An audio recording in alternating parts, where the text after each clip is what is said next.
ফিরে এলাম বিরতির পর। নজর রাখবো এবার অন্যান্য খবরাখবরে। ভারত থেকে ভিয়েতনামে এবার চলে যাবে মোবাইল প্রস্তুতকারীরা।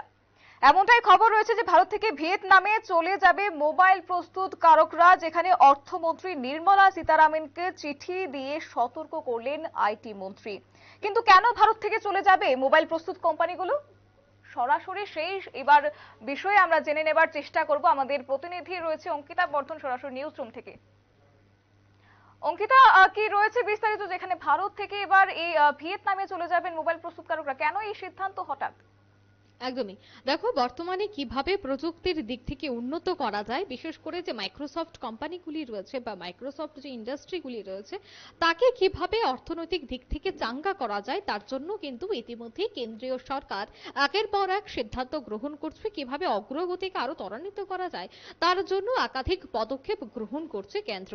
নানা প্রকল্প নিয়ে এই মুহূর্তে হাজির হচ্ছে। বিশেষ করে মাইক্রোসফট কোম্পানি সহ যে সমস্ত স্টার্টআপ বিজনেস রয়েছে, সেই স্টার্টআপ বিজনেসকে কিভাবে আরো এগিয়ে নিয়ে যাওয়া যায়, দেশের বিভিন্ন প্রান্তে বিভিন্ন রাজ্যে কিভাবে স্টার্টআপ বিজনেসকে আরো ছড়িয়ে দেওয়া যায়, তার জন্য কিন্তু এই মুহূর্তে জোর দিচ্ছে কেন্দ্রের সরকার। কিন্তু একটা বিপদ ঘনাচ্ছে ভারতের মাটিতে। সেই বিপদটা কি?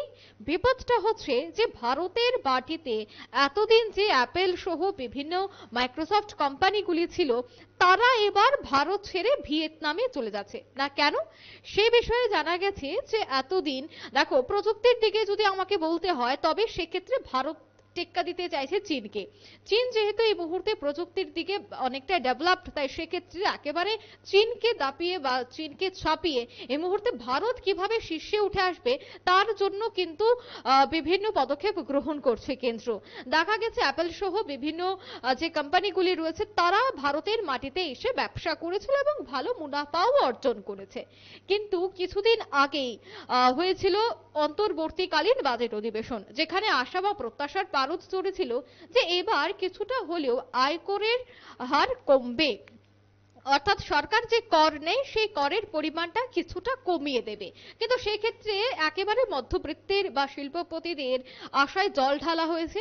সেখানে কোনো ধরনের করের উপর পরিবর্তন আনা হয়নি, একেবারে অপরিবর্তিত থেকে গিয়েছে কর। যার জন্য এই মুহূর্তে অ্যাপেল সহ বিভিন্ন যে প্রস্তুতকারী, মোবাইল প্রস্তুতকারী বা বিভিন্ন গাড়ির প্রস্তুতকারী সংস্থাগুলি রয়েছে, কারখানাগুলি রয়েছে, তারা এবার ভারত থেকে ভিয়েতনামে চলে যাচ্ছে।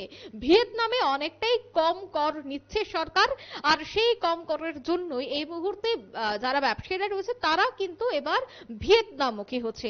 আর সেই বিষয়টা নজরে আসে আইটি মন্ত্রীর, যিনি কেন্দ্রীয় আইটি মন্ত্রী রয়েছেন, উনার নজরে প্রথম গোটা বিষয়টি আসে। তারপর তিনি অর্থমন্ত্রী নির্মলা সীতারমনের সাথে গোটা বিষয়টি নিয়ে আলোচনা করেছেন।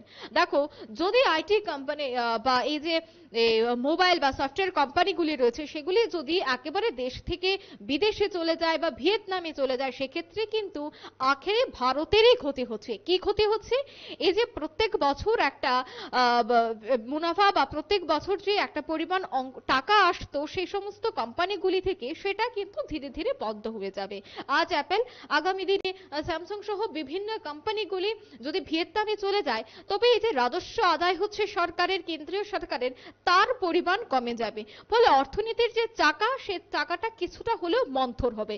তাই এই জিনিসটা যেন না হয়, গোটা বিষয় নিয়ে কিন্তু যিনি কেন্দ্রীয় আইটি মন্ত্রী রয়েছেন, তিনি নির্মলা সীতারমনের সাথে কথা বলেছেন। তিনি বলেছেন যে সেই বিষয়টা নিয়ে যেন সরাসরি যোগাযোগ করা হয়, যে বা গোটা বিষয়টি যেন দেখা হয় যে কিভাবে সেই বিষয়টাকে মিটমাট করা যায় বা করটার ক্ষেত্রে কিছুটা কাটছাট করা যায় কিনা, সেই বিষয় নিয়ে কিন্তু এখন আলোচনা হচ্ছে।